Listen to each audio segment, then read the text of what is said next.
240 centimeter. Ayan po. Ayan po yung haba. 94 inches.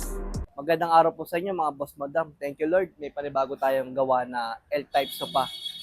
Ito po, napakalaking customize natin. Ito po. Ipakita po natin. Thank you kay Boss Rolly na nagpa-customize at nagtiwala po sa atin magpagawa. Ito po, sukatin po natin.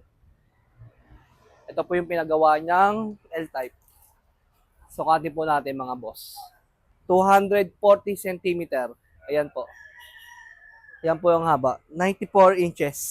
Itong corner, sukatin po natin. Itong corner niyang pinagawa ay, ito po ang sukat. 60 inches po ang sukat ng corner sofa niya.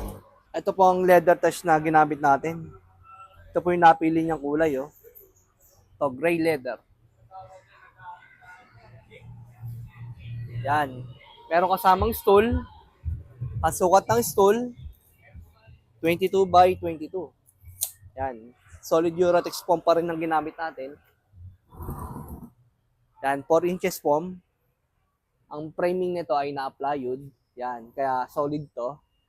Walang baksak, walang landuan po. Ito po, pakita po natin. Meron tayong double pasada na mga tahi para mas matibay po. Yan, solid po mga boss madam. Pakita natin likod. Napakalinis oh. Wala po tayong mga duktong dito sa likod. Sa kabila rin, ganun din po. Pakita po natin. Pakita po natin yung likod. Yan. Napakalinis po ng likod.